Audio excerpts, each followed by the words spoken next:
Welcome back to the segment we call Real Talk with Robin.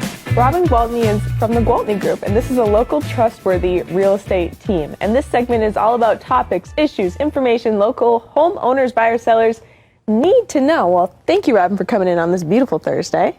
It is nice out, isn't it? Nice, beautiful Thursday. You were just at the RE/MAX annual conference in Vegas. How was that? It's always good. You know, I have been a firm believer in attending real estate conferences from day one. My first 14 years in the business, I was with Coldwell Banker, and every year I went to their conference. And now this was my 11th RE/MAX conference. Wow. And just like every other year, I come back with so much new knowledge, you know, cutting edge stuff. What can we do different to market properties? What's going on in the market? All of those things. So what did you learn? Share some information with us. Well, I thought the statistics were alarming. Okay. It shows that it's harder and harder to buy a home, right? Now, this is something that on the East Coast and the West Coast and some of the really expensive markets, it's not new. But for the Midwest, it's new. Yeah. So generally, the average age of a home buyer, just even in 2023, was 49.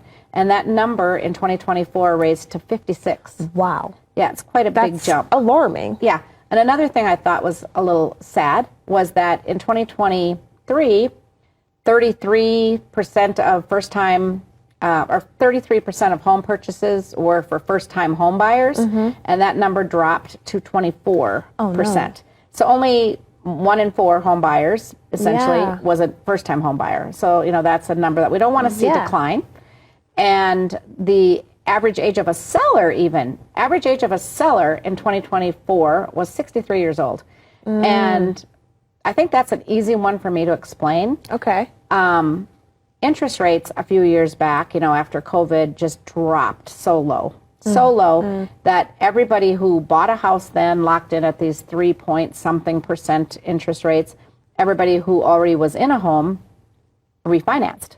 Okay. So like most people are locked in at these fabulous rates, and it's hard to give it up. They don't want to, even if they have outgrown their house and they really could use a bigger one, or they find that they've got way too much house and could use a smaller one, they'll kind of stay just because they don't want to double the interest rate that they're paying. Right. So that's what's affecting a lot of these statistics. So the overall message, and 17% of home buyers are buying multi-generational homes. What does that mean? So now it's going to be a home big enough for, you know, young adults to stay at home, or maybe aging parents to come live at home. So instead of having grandma and grandpa paying for one house with all the utilities and Olivia paying for one house with all the utilities, you know, mom and dad will maybe make extra room for everybody to come and live so we can pool our funds and, you know, everybody live very comfortably. So it's 17% of homes, multi-generational. Yeah. So it's a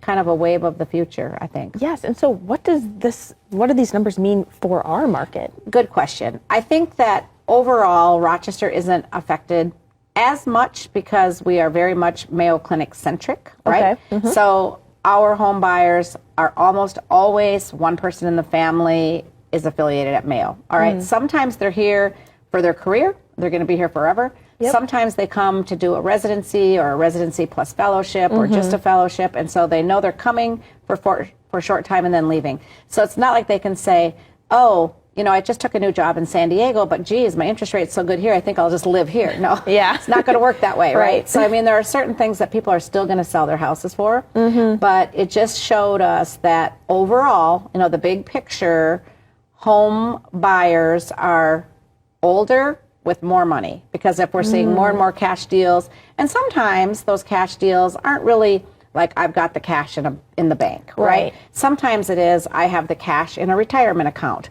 or I have the cash in the house that I own in Florida, full and clear, so I can use that as collateral and take an equity line, right? So there's other ways to buy in cash without actually having the cash.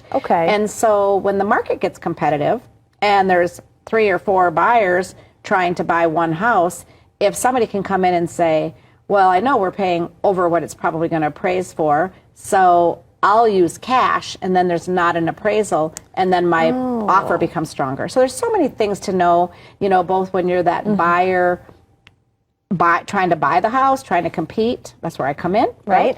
Or if you're that seller, like what to expect and what do these offers mean? Like, what does it matter to me if it's cash or a loan, right? Why? So those are the things that we as experts advise our clients on. Right. And speaking of experts, you had some pretty cool things about this conference, right? Yeah. Share a little bit about what the Gwaltney Group did. Sure. So one of the things at conference, one of the aspects of conference is awards, right? Yes. So awards are a big deal.